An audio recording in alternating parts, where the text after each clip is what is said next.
Good morning, dear students. So today we are going to discuss about tissue systems in angiosperms, that is flowering plants. Last time we have studied about different types of the tissues. अब ये जो tissues हैं साथ में मिलके एक पूरा tissue system develop कर रही है in the different parts of the plants. और उन्हीं डिफरेंट पार्ट्स की जो एनाटॉमी है उसी को हमें यहाँ पे स्टडी करना है. मतलब उनकी जो एनाटॉमी है it is actually representing the tissue system. हमने देखा कुछ तरह के मेरिस्टेमेटिक टिश्यूज हैं, कुछ सिंपल परमानेंट टिश्यूज है. मेरिस्टेमेटिक टिश्यूज में से तो परमानेंट टिश्यूज बन जाते हैं. मतलब किसी भी एक प्लांट का जो मैच्योर पार्ट है वो तो परमानेंट टिश्यू ही बनाते हैं. और परमानेंट टिश्यू में भी हमने देखा कि तीन तरह के सिंपल परमानेंट टिश्यू है, that is parenchyma, collenchyma and sclerenchyma. और दो तरह के आपके पास कॉम्प्लेक्स परमानेंट टिश्यूज हैं, that is xylem and phloem.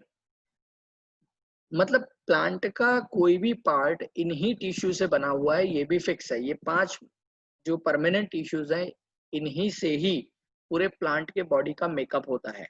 सो इस सेक्शन में हम इसके बारे में ही पढ़ने वाले हैं. So let's go into the detail. Fine. Tissue system में आप देखिए तो आप देख सकते हैं यहाँ पे एक पिक्चराइजेशन में आपको दिखाया है तीन तरह के टिश्यू. एपिडर्मल टिश्यू, ये ग्रीन जो दिखाया है epidermal tissue of the root. ऐसे स्टेम में आप देखिए एपिडर्मल टिश्यू जो मतलब बाहर का पूरा सरफेस बनाने का काम कर रहा है. दूसरा है ग्राउंड टिश्यू, ये येलो क्रीम कलर शेड का जो आपको दिख रहा है that is the ground tissue which is gap filling. Okay. और जो पर्पल कलर का जो आपको दिख रहा है that is vascular tissue system. ये पर्पल कलर है that is the vascular tissue. तो डियर स्टूडेंट्स, इन्हीं तीन पर्टिकुलर पार्ट से पूरा टिश्यू सिस्टम डेवलप होता है. और इसी को आप देखिए पूरे प्लांट के अंदर भी आपको कैसे पता है that is epidermal tissue, ground tissue उनके बीच में है और वस्क्यूलर टिश्यू आपको पर्पल कलर के वेन्स और सब कुछ आपको दिख रहा है, राइट. और ऐसे ही एक सेक्शन में भी आपको दिखाया है, you can see over here, ये जो पूरा ग्रीन है दैट इज एपिडर्मल टिश्यू. फिर सेंटर में येलो कलर के जो सेल्स आपको दिख रहे हैं these are the ground tissues. और ये आप बिल्कुल सेंटर में देखिए तो that is xylem and phloem, that is the vascular tissue. और ये एक बहुत अच्छा सेक्शन लिया गया है और उस सेक्शन का फोटोग्राफ यहाँ पे है. ऐसे सेक्शन आपको भी आपके प्रैक्टिकल में पढ़ने ही है इसी साल. Okay. So based on the structure and location, tissue systems are of three types: epidermal, ground, that is the fundamental tissue, and the third one is the vascular tissue. Vascular tissue मतलब conducting, मतलब वो molecules का conduction करने का काम कर रहे हैं. Okay, that's why it is called conducting tissue. सबसे पहले हम बात करेंगे एपिडर्मल टिश्यू के बारे में. तो it forms the outermost covering of the whole plant body. पूरे प्लांट के बॉडी का outermost covering जो है that is epidermal tissue. जैसे हमारे लिए स्किन है और स्किन में भी हमें पता है एपिडर्मिस. ओके. तो ऐसे ही एपिडर्मल टिश्यू जो है that is forming the covering of the entire plant body. You can see over here, ये पूरा जो आपको दिख रहा है green cells that is the epidermal tissue. Okay. ये पूरा सेक्शन लेके आपको इसका दिखाया हुआ है. फाइन. और उसमें आप देख सकते हैं कुछ और पार्ट्स भी हैं. ट्राइकम भी दिख रहा है, क्यूटिकल का लेयर आपको ऊपर दिख रहा है, गार्ड सेल्स भी दिख रहे हैं. ओके. फाइन. इन सभी के बारे में हम डिस्कस करने वाले हैं, हर एक पार्ट का क्या इंपॉर्टेंस है एपिडर्मल टिश्यू में. It comprises epidermal cells, stomata and epidermal appendages. Epidermal appendages में जनरली कवर होते हैं ट्राइकम्स एंड hairs. Okay. तो epidermis, the outermost layer of the primary plant body, it is epidermis. Epidermis is usually single layered. आप देख सकते हैं यहाँ पे जो ग्रीन कलर के सेल का लेयर आपको दिख रहा है that is the single layer of the epidermal cells. It is made up of elongated, compactly arranged parenchymatous cells with small amount of the cytoplasm lining the cell wall and a large vacuole. आप देखिए यहाँ पे outer most layer है, single layered है, and the cells are elongated, compactly arrange, completely cementing हुआ है, यहाँ पे बीच में गैप नहीं दिख रहा है किसी भी दो सेल के बीच में। और सभी सेल जो है they are full of the cytoplasm. Full of the cytoplasm मतलब पैरेन्काइमा सेल है, फुल ऑफ मतलब इसके अंदर साइटोप्लाज्म है के, and they are having a cell wall and a large vacuole के। सेल वॉल भी प्लांट सेल का कैरेक्टरिस्टिक है, तो उसमें तो कोई इश्यू ही नहीं है। और सेंटर में एक आपको लार्ज वैक्यूल भी देखने मिलने वाला है। The outside of the epidermis is often covered with a waxy thick layer which is called cuticle। बहुत बार आपको ऐसा देखने मिलेगा कि ये बाहर का लेयर, जो सेल के बाहर का एक और लेयर आपको दिख रहा है, that is a waxy layer, okay, which is cuticle, मतलब शाइन करता है वो, okay। It prevents loss of water। cuticle जो है वो waxy layer है, मतलब water immiscible है, okay, water में mix नहीं होता है अच्छे से, सीधी बात है। वाटर के लिए इमिसिबल है, हाइड्रोफोबिक है, तो वाटर का इंटरेक्शन यहाँ पे कम रहेगा। सो लॉस ऑफ वाटर जो प्लांट में से होता है ड्यूरिंग द सनलाइट, ओके, ये वाटर लॉस प्लांट का कम करता है, ओके। ये क्यूटिकल का इंपॉर्टेंस है। Many times you are going to observe this. Cuticle is absent in roots. अब रूट्स में क्यूटिकल आपको कभी देखने नहीं मिलेगा। द रीजन इज रूट का तो काम ही है वाटर को एब्जॉर्ब करना। अगर वहां पे क्यूटिकल का लेयर होता तो फिर वाटर के साथ रूट जो है वो इंटरेक्ट नहीं कर पाता, और इंटरेक्ट नहीं करता तो वाटर एब्जॉर्ब नहीं हो सकता है, okay. So that's why cuticle is absent in roots. लेकिन जो पार्ट्स प्लांट के ऐसे हैं which are directly in contact, which are directly in contact with the sunlight, okay, वहां पे आपको क्यूटिकल देखने मिलेगा, थोड़ा बहुत ज्यादा। It depends on the type of the plant. जैसे कि अगर कुछ प्लांट्स ऐसे हैं विच आर ज़ेरोफाइटिक, मतलब डेजर्ट में वाटर स्कैरसिटी वाली जो कंडीशन है जहां पे ये ग्रो होते हैं, तो वहां पे ऑलरेडी वाटर की स्कैरसिटी है सॉइल में, तो वाटर लॉस अगर होगा वहां पे प्लांट में से, तो ऑब्वियस है प्लांट के लिए वो प्रॉब्लम क्रिएट करने वाला है। इसीलिए वहां पे जो प्लांट्स होते हैं उसमें क्यूटिकल का लेयर आपको थिक देखने मिलता है, जैसे एलोवेरा है और ऐसे जो कैक्टस वगैरह है उसमें आप देखिए क्यूटिकल का थिक फ्लैशी लेयर आपको देखने मिलेगा, ओके। बहुत बार कुछ प्लांट्स ऐसे हैं जिनको सबमर्ज रहना पड़ता है विद द वाटर, ओके, तो वहां पे भी आपको अच्छा खासा क्यूटिकल का लेयर देखने मिलेगा, मतलब एक्वेटिक प्लांट्स में, ओके, फाइन। अब उसी के कुछ पार्ट्स के बारे में हमें देखना है।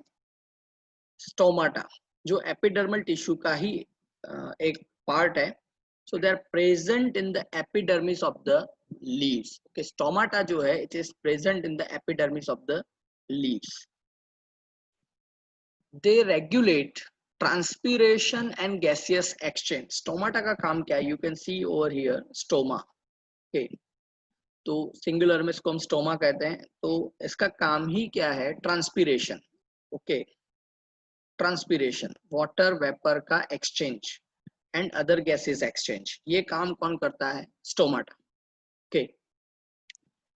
अ stoma is made of two bean shaped cells, okay. यहाँ पे आप देखिए दो सेल्स आपको दिख रहे हैं, बीन शेप के हैं, ओके, जिसको बोला जाता है गार्ड सेल्स। ये बीच में जो कैविटी है दैट इज स्टोमा, और उसको कवर अप किए हुए जो दो सेल्स आपको दिख रहे हैं, these are guard cells, okay. इनका शेप होता है bean shaped, okay. In grasses the guard cells are dumbbell shape, okay, dumbbell shape होते हैं, आप देखिए, ओके, डम्बेल शेप। ये स्टोमा जो है वो ओपन है, बीच में कैविटी ओपन दिख रही है, और यहाँ पे आप देखिए कि ये कैविटी जो है वो बंद हो चुकी है, that is stoma is closed, okay. तो अगर डाइकोट प्लांट्स है ना, तो डाइकोट प्लांट्स में आपको ये जो गार्ड सेल्स हैं ये बीन शेप के दिखेंगे, और अगर ग्रासीस है मतलब मोनोकोट प्लांट्स है तो उसमें आपको जो गार्ड सेल्स हैं those you are going to observe as a dumbbell shape, okay,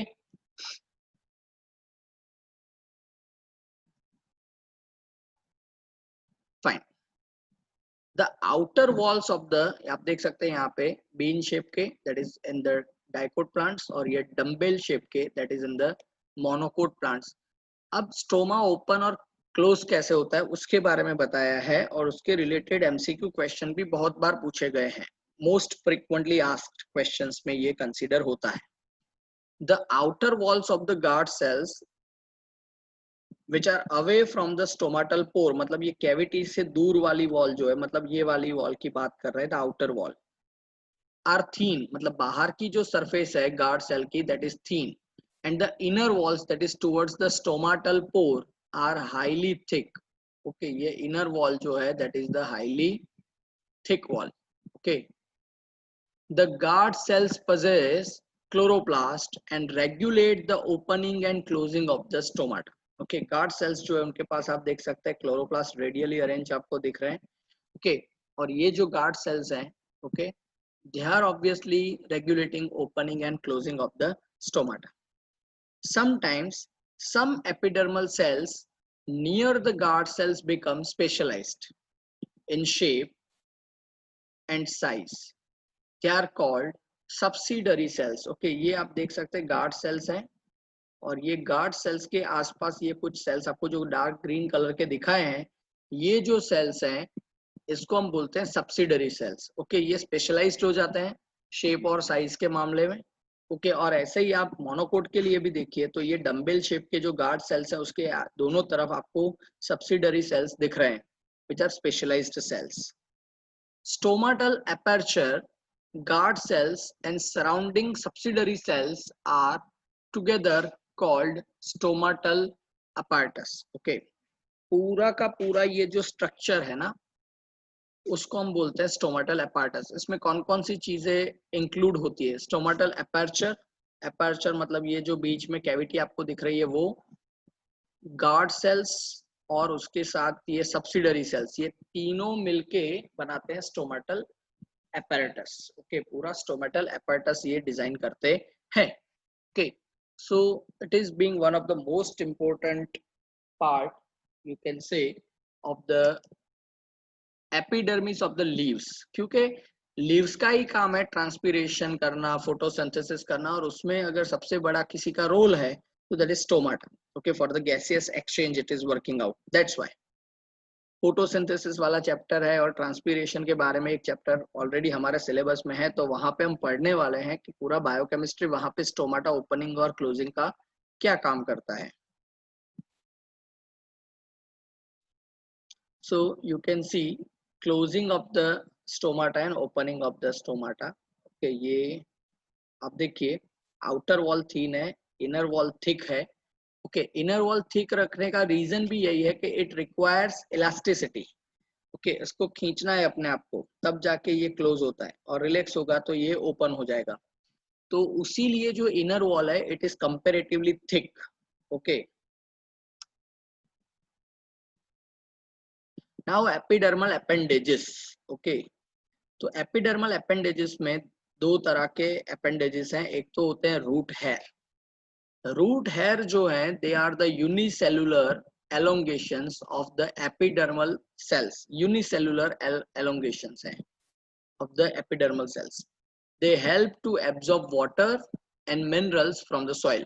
Okay, तो रूट हेयर जो है उसका काम ही यही है. ये आप देखिए रूट हेयर आपको दिख रहा है मैच्योर पार्ट में. रूट हेयर क्या करते हैं? अल्टीमेटली सरफेस एरिया इंक्रीज करते हैं. They are unicellular. Root hair खुद एक सेल है लेकिन they are unicellular. Okay, and they are increasing the surface area for absorption of water and minerals from the soil. इसीलिए मैच्योर पार्ट जो है root का उसमें आपको ये देखने मिलते हैं. दूसरे होते हैं ट्राइकम्स. ओके, तो ट्राइकम्स का आप देख सकते हैं epidermal hair on the stem. Okay, ये भी हेयरी अपेंडेज है लेकिन इसको बोला जाता है ट्राइकम्स. दे आर और स्टेम पे आपको पाए जाते हैं. They are usually multi cellular. The trichomes are the multi cellular. Root hairs are unicellular, trichomes are multi cellular. Root hairs are unbranched whereas trichomes are branched or unbranched and soft or stiff. आप ट्राइकम्स में varieties देख सकते हैं. Multi cellular होते हैं, branch और unbranch भी हो सकते हैं, सॉफ्ट और स्टिफ भी हो सकते हैं. दे मे बी सिक्रेटरी. ओके, ये कुछ ना कुछ मटेरियल सिक्रेट भी कर सकते हैं, so they may be secretory. They prevent water loss due to transpiration. तो ट्राइकम का काम है to prevent the water loss due to transpiration. Okay, root hair का काम है टू एब्जॉर्ब मैक्सिमम वाटर, मतलब ये भी वाटर कंटेंट बढ़ाने के लिए काम कर रहा है, और ट्राइकम भी वाटर कंटेंट रिटेन करने के लिए काम कर रहा है। ओके, तो दोनों का फंक्शन अगर देखा जाए, भले mode of action is different, लेकिन काम का अल्टीमेट टारगेट जो है that is the same, to accumulate the water in the plant body। Okay, तो ये बहुत इंपॉर्टेंट पार्ट है नीट के लिए, ये वाला slide. Second is a ground tissue.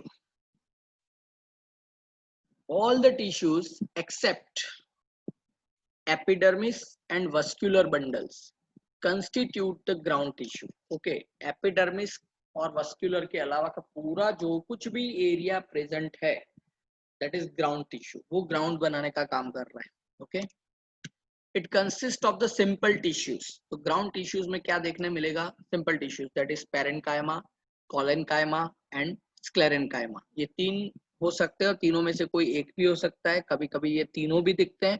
कौन सी कंडीशन में क्या दिखता है वो सभी इसी चैप्टर में हमें डिस्कस करना है। Parenchyma cells are present in cortex, pericycle, pith and medullary rays in the primary stems and roots. Okay, तो पैरेन्काइमा सेल्स जो हैं, ओके, वो आपको कहाँ पे देखने मिलेंगे?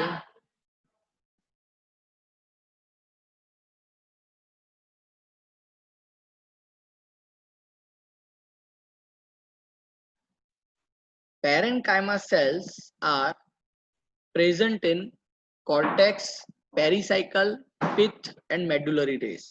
ओके, तो ये सारे पार्ट्स हैं स्टेम और रूट के अंदर, ये आपको एनाटॉमिकल पार्ट्स आपको देखने मिलने वाले हैं इसी चैप्टर में। आगे ये हम देखने वाले पूरे के पूरे सेक्शंस रूट्स के और स्टेम के, तब ये आपको क्लियर होगा कि कहाँ पे कॉर्टेक्स है, कहाँ पे पेरिसाइकल है, कहाँ पे पिथ है और मेडुलरी रेज, राइट।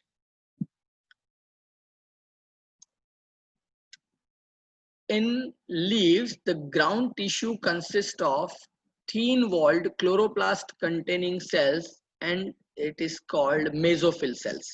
लीव्स में ग्राउंड टिश्यू जो होता है, लीव्स में आपको सभी लाइव सेल चाहिए, आपको पता है sclerenchyma is a collection of the dead cells. Collenchyma में भी साइटोप्लाज्म इतना बहुत नहीं होता है, लेकिन लीव्स में तो हमें लाइव सेल्स ही चाहिए, फुल ऑफ क्लोरोप्लास्ट चाहिए, और उसके लिए आपको पैरेन्काइमेटस टिश्यू चाहिएगा। तो लीव्स के जो सेल्स हैं वो थीन वॉल वाले पैरेन्काइमा सेल्स होते हैं और उसको बोला जाता है मेसोफिल सेल्स।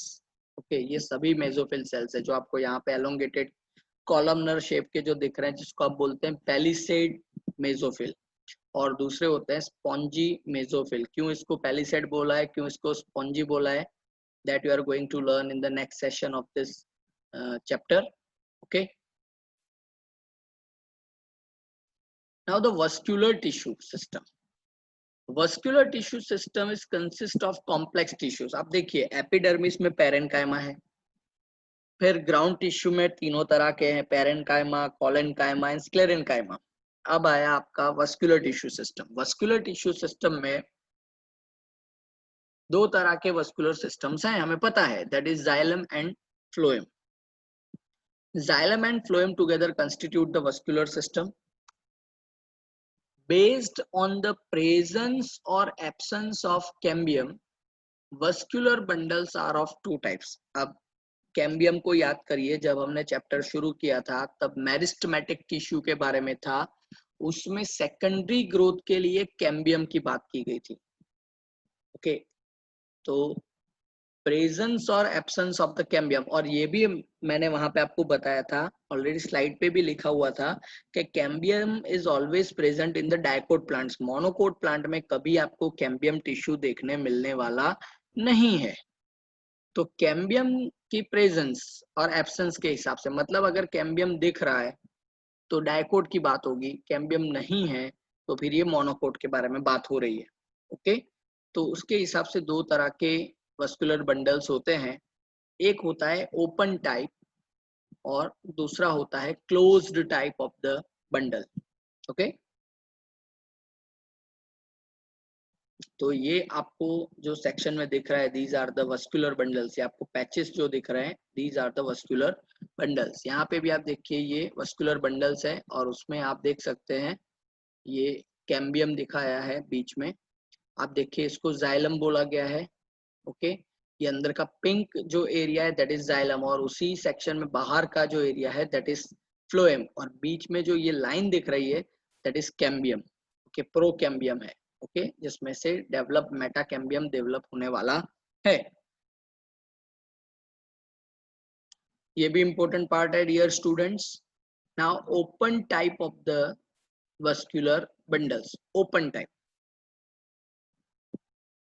तो in this cambium is present between phloem and xylem. Open type में आप देखिए ये ओपन वस्कुलर बंडल है, जिसमें ये पिंक बेल्ट जो आपको दिख रहा है दैट इज द कैम्बियम। तो ओपन टाइप वस्कुलर बंडल में आपको कैम्बियम देखने मिलेगा बिटवीन फ्लोएम एंड जाइलम। ये फ्लोएम है ब्लू कलर का, और रेड कलर का जो दिख रहा है that is the xylem. So vascular bundles can form secondary xylem and phloem tissue. Open type मतलब जिसके लिए अभी भी ग्रोथ का कोई ऑप्शन है, जहां पे ग्रोथ हो सकती है। Okay, cambium is a meristematic tissue, मतलब इसमें डिवीजन होने के चांसेस हैं, डिवीजन होंगे तो फिर ग्रोथ वापस होगी और दूसरे जाइलम और दूसरे फ्लोएम डेवलप होंगे। मतलब यही कैम्बियम जो है फ्लोएम और जाइलम के बीच में, ये कैम्बियम और डिवाइड होगा और उसमें से फ्लोएम बनेगा और जाइलम भी बनेगा। मतलब सेकेंडरी फ्लोएम और सेकेंडरी जाइलम पहले जब ग्रोथ हुई थी तब जो बने थे 2000 प्राइमरी फ्लोएम और प्राइमरी जाइलम। लेकिन कैम्बियम की एक्टिविटी की वजह से यहाँ पे सेकेंडरी फ्लोएम सेकेंडरी जाइलम देखने मिलेंगे। That is open type of the vascular bundle, मतलब जहाँ पे अभी भी ग्रोथ का कोई ऑप्शन है। For example in dicotyledon plants. Okay, तो डायकोट स्टेम्स में आपको ओपन टाइप वस्कुलर बंडल देखने मिलेंगे, ओपन टाइप। फिर है क्लोज्ड टाइप वस्कुलर बंडल्स। तो in closed type vascular bundles, cambium is absent. Hence, they do not form secondary tissues. Okay, cambium नहीं है, cambium is a meristematic tissue, cambium है ही नहीं तो फिर सेकेंडरी टिश्यू नहीं बनेगा, और अगर सेकेंडरी टिश्यू नहीं बनेगा तो फिर वहां पे कोई ग्रोथ होने वाली नहीं है। For example monocot plants, monocots में कैम्बियम नहीं है और सेकेंडरी ग्रोथ हो रही है, कैम्बियम है, इसका मतलब अगर है तो इसका मतलब सर्कमफरेंस में इंक्रीज होने वाला है, मतलब डायामीटर बढ़ेगा, थिकनेस बढ़ेगी स्टेम की। तो मैंने पहले भी आपको बताया था कि डायकोट प्लांट्स में ये होता है, लेकिन मोनोकोट प्लांट्स में कभी भी स्टेम की थिकनेस नहीं बढ़ती है। Okay, so cambium is absent in the monocot plants, तो वहां पे कभी भी सेकेंडरी ग्रोथ आपको देखने नहीं मिलेगी, और ऐसे जो है उसको बोला जाता है क्लोज्ड वस्कुलर बंडल।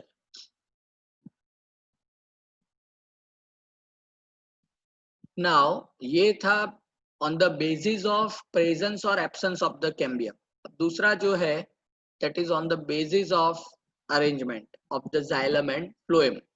तो on the basis of arrangement of the xylem and phloem, vascular bundles are of two types. दो तरह के vascular bundles होते हैं। कैसे? एक होता है radial type. Okay, in radial type of the vascular arrangement, xylem and phloem are arranged in an alternate manner on different radii. Okay, तो आप देखिए रेडियल अरेंजमेंट है, रेडियस पे अरेंजमेंट, लेकिन जाइलम और फ्लोएम दोनों के दोनों अलग अलग रेडियस पे अरेंज्ड है, और वो भी अल्टरनेट मैनर में, एक जाइलम एक फ्लोएम, एक जाइलम एक फ्लोएम, एक जाइलम एक फ्लोएम, ऐसे। लेकिन आप देखिए तो दोनों का रेडियस अलग है। अगर इसको सेंटर कंसीडर करें, जहां पे अभी कर्सर है, अगर उसको हम सेंटर कंसीडर करते हैं तो जाइलम का रेडियस अलग है और फ्लोएम का रेडियस अलग है।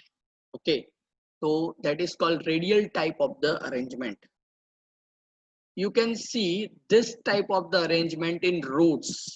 Okay, in roots this type of the arrangement is possible. कैसा? Radial type. दूसरा होता है कॉन्जॉइंट टाइप। कॉन्जॉइंट टाइप में दो सब टाइप्स है।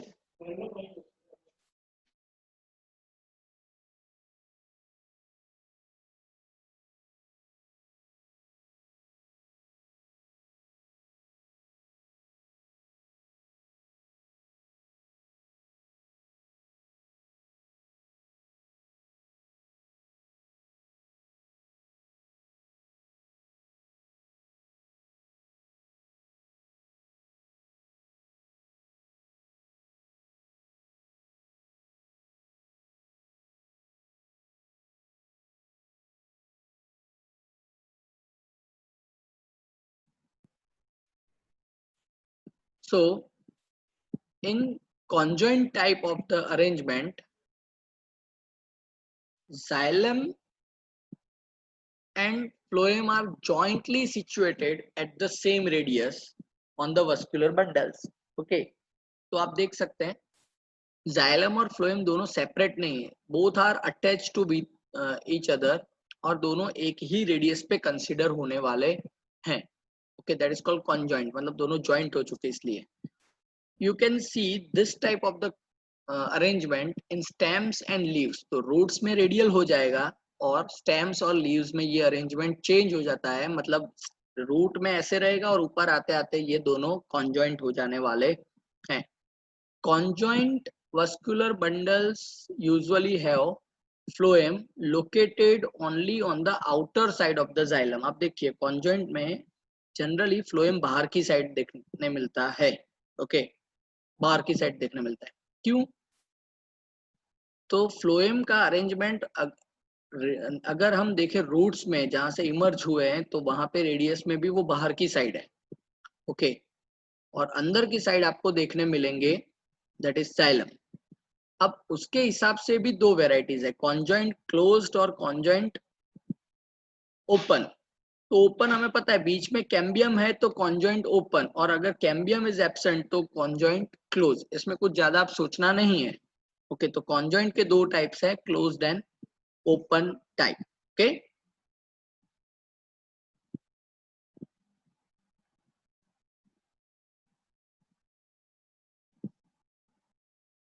फाइन।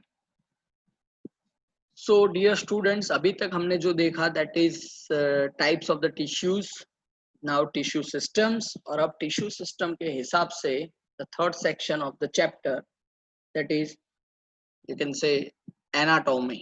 अब जाके एनाटॉमी की बात आ रही है in dicots and monocot plants. So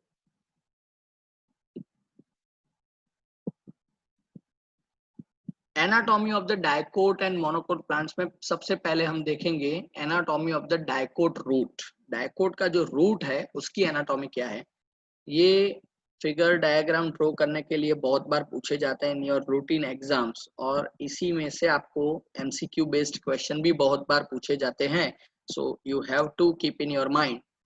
So TS, that is called transverse section of the sunflower. Sunflower is considered as a model plant for the anatomical studies, okay, of dicot family. Sunflower root shows the following tissue organizations। क्या क्या आपको दिख रहा है? सबसे बाहर आप देखिए epidermis, the pink coloured layer. इसमें मगअप नहीं करना है, सिंपल अभी तक जो पढ़े हैं उसी नॉलेज को सम अप करिए। ओके, सबसे बाहर होता है एपिडर्मिस, और एपिडर्मिस के ऊपर आपको रूट है। दूसरा ground tissue that is cortex. आप देखिए बहुत छोटे छोटे सेल से शुरुआत करके बहुत बड़े बड़े सेल्स तक जो पूरा है दैट इज कॉर्टेक्स। उसके बाद एंडोडर्मिस। ओके, ये पूरा जो एरिया आपको दिख रहा है that is the endodermis. Okay, फिर स्टेल। ओके, ये पूरा अंदर का एरिया जो है एंडोडर्मिस के अंदर का that is called stele. Okay, जिसमें पेरीसाइकल से लेके अंदर का पित्त तक सब कुछ कवर हो जाता है। Fine. Epidermis, so it is the outer most layer. ये पहले भी पढ़ा है कि एपिडर्मिस तो आउटर मोस्ट लेयर ही होता है। Many epiblema cells protrude as unicellular root hairs. तो एपिडर्मिस को एपिब्लेमा भी बोला जाता है। तो एपिडर्मिस के बहुत सारे सेल्स ऐसे हैं which emerge out as root hairs. Okay, आप देख सकते हैं यहाँ पे root hair which are unicellular. आगे पढ़ के आए, उसी चीज को कवर अप करना है यहाँ पे, सभी चीज को यहाँ पे मर्ज करना है। आपने आपने पूरी चीजें देख ली। ओके, राशन आपने देख लिया, उसमें से रेसिपी यहाँ पे बनानी और कुछ नहीं है। ओके, चीजें वही यूज होगी लेकिन रेसिपी चेंज हो सकती है, बस यही याद रखना है। Cortex, the second cover, it consists of the several layers of the thin-walled parenchyma cells with intercellular spaces। आप देख सकते हैं यहाँ पे आपको intercellular spaces भी clearly observe हो रहे हैं। That is cortex। Endodermis, it is the innermost layer of the cortex। outermost है epidermis, फिर cortex, और फिर कॉर्टेक्स का जो इनर मोस्ट लेयर है ना, उसको हम एंडोडर्मिस बोलते हैं। ये कोई अलग लेयर नहीं है, तो कॉर्टेक्स का पार्ट ही उसी में से बना है। तो आप देख सकते हैं ये येलो कलर के सेल्स का जो अंदर का पूरा जो एरिया है, that is called endodermis. It comprises a single layer of the barrel-shaped cells without intercellular spaces। barrel shape के cells आपको यहाँ पे देखने मिलेंगे without any intercellular space। Generally cortex के सभी लेयर में इंटरसेलुलर स्पेस रहता है, लेकिन उसका जो इनर मोस्ट लेयर है दैट इज एंडोडर्मिस, उसमें जो बैरल शेप के सेल्स हैं उसमें आपको ये कभी भी इंटरसेलुलर स्पेस देखने नहीं मिलने वाला है। The tangential and radial walls of the endodermal cells have a deposition of the suberin। Okay, उसके जो वर्टिकल वॉल्स है, रेडियल वॉल्स है एंडोडर्मिस के, ये वॉल्स जो है उसके ऊपर डिपोजिशन होता है, that is of the suberin. Very important NEET question. Suberin का यहाँ पे एक पूरा डिपोजिशन है यहाँ पे। Okay, which is water impermeable and waxy material. Suberin जो है ये किसी भी वाटर मॉलिक्यूल को उसके थ्रू मूवमेंट नहीं करने देता है। ओके, एंडोडर्मिस जो है उसके जो वॉल्स हैं, उस वॉल्स के ऊपर सुबेरिन का एक पूरा डिपोजिशन हो गया है, और इसकी वजह से वाटर इम्परमिएबल ये हो जाता है। It is a vaccine material, और ये पूरा एक डार्क स्ट्रिप के जैसे फिर बाद में दिखता है। ये आगे हम देखने वाले हैं इसको, सुबेरिन स्ट्रिप भी एक अलग चैप्टर में भी हम इसको पढ़ने वाले हैं। और इस स्ट्रिप को बोला जाता है कास्पेरियन स्ट्रिप। कास्पेरियन स्ट्रिप, तो एक तो है सुबेरिनाइज्ड जो सेल का लेयर है उसको क्या बोला जाता है, तो दैट इज कास्पेरियन स्ट्रिप। कौन सा लेयर जो है वो कास्पेरियन स्ट्रिप में कन्वर्ट होता है, तो that is endodermis in the dicot plants. Okay, endodermis in the dicot plants ये कास्पेरियन स्ट्रिप में कन्वर्ट होता है। Still, all tissues on the inner side of the endodermis together constitute still। मैंने पहले ही बताया एंडोडर्मिस के अंदर जो कुछ भी है everything is still। okay, that includes what, तो पेरिसाइकल उसमें है, then pith, then conjunctive tissues and vascular bundles. Okay, तो इतनी चीजें उसमें आपको देखने मिलती है स्टिल में। पेरिसाइकल, तो पेरिसाइकल क्या है, a few layers of the thick walled parenchymatous cells next to the endodermis. Okay, ये पूरा जो लेयर है ये पेरिसाइकल है। Few layers of the thick walled, ये जो सेल्स आपको यहाँ पे दिख रहे हैं, those are the few layers of the thick walled parenchymatous cells, okay, just inner side to the endodermis। Initiation of lateral roots and vascular cambium during secondary growth takes place in this cells। okay, जब secondary growth होती है किसी भी plant में, तो उसमें lateral roots जो develop होते हैं, okay, जो हम पढ़ चुके हैं morphology वाले chapter में भी, और vascular bundles या vascular cambium जो develop होता है during the secondary growth, ये पेरिसाइकल के सेल्स में से ही डेवलप होते हैं। ओके, तो ये भी बहुत इंपॉर्टेंट क्वेश्चन बहुत बार पूछा जाता है कि कैम्बियम टिश्यू पर्टिकुलरली कौन से टिश्यू से डेवलप होता है, तो कैम्बियम टिश्यू जो डेवलप होता है that is from the pericycle. Lateral roots कौन से टिश्यू से डेवलप होते हैं? तो it is from pericycle. Pith, which is the innermost region. Okay, it is small or inconspicuous. Okay, innermost region मतलब ये center में है, that is pith. Okay, which is small or inconspicuous मतलब बहुत छोटा सा दिखने में होता है, कभी कभी आपको पता भी नहीं चलता है पिथ प्रेजेंट भी है या नहीं है.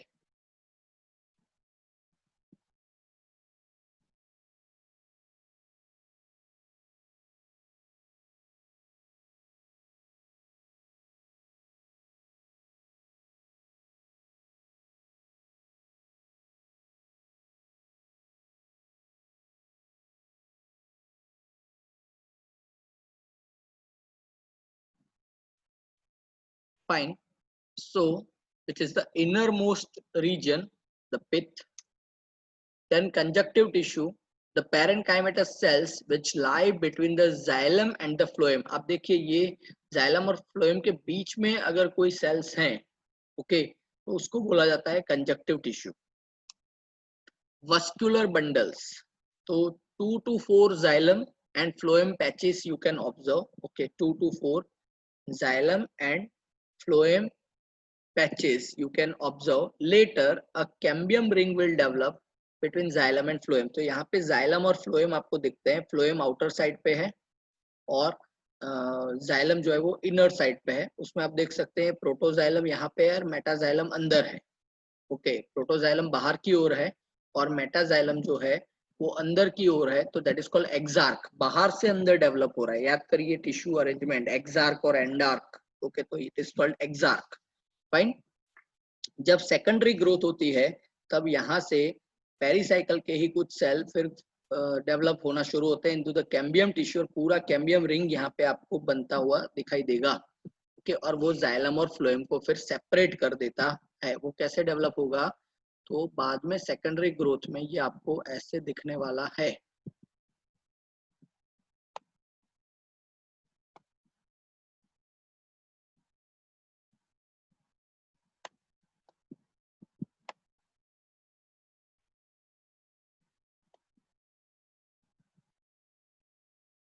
Just a minute.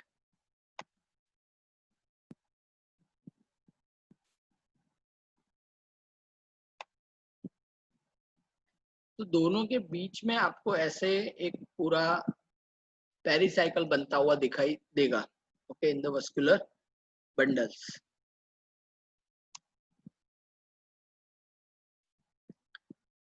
Fine.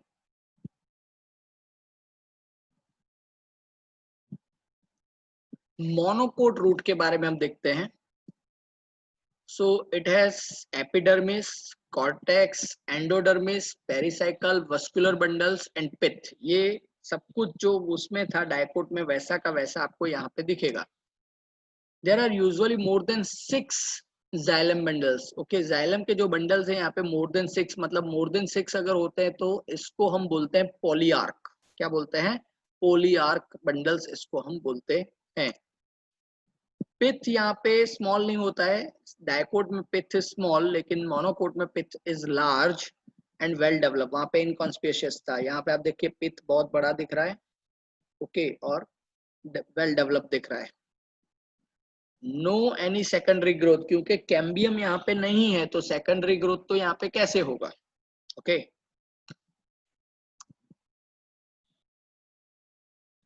Fine. देखिए ये पूरा का पूरा आपको दिख रहा है, दैट इज एपिडर्मिस. इसके लिए यहाँ भी रूट हेयर है. फिर ये पूरा कॉर्टेक्स का रीजन, कॉर्टेक्स का इनर मोस्ट लेयर है जिसको हम बोलते हैं एंडोडर्मिस. फिर उसके अंदर ये पूरा पेरिसाइकल का एरिया है. और ये जो आपको दिख रहा है that is xylem and phloem. Okay, ये मोर देन 6 आपको दिख रहा है. सेंटर में जो है पिथ है. प्रोटोजाइलम और मेटाजाइलम का अरेंजमेंट आप देखिए, तो प्रोटोजाइलम आपको बाहर की ओर दिख रहा है और मेटाजाइलम आपको अंदर की ओर दिख रहा है. This is also exact type of the arrangement. Okay, तो मोनोकोट और डायकोट के जो रूट्स है उनके बारे में आपको करना क्या है, तो आपको डिफरेंसेस याद रखने हैं. मतलब नीट में अगर आपको इसमें से इंपॉर्टेंट क्वेश्चंस चाहिए तो डिफरेंसेस प्रिपेयर करिए, क्योंकि ट्रू एंड फॉल्स टाइप के क्वेश्चन यहाँ से बहुत निकल के आते हैं. Okay, which of the following is not a characteristic of monocot root or dicot root? Which is the correct statement, okay, for monocot root or dicot root? Which of the following is not present in the monocot root? Which of the following is a characteristic feature of the dicot root? Cambium को क्या बोला जाता है? कास्पेरियन strip क्या है?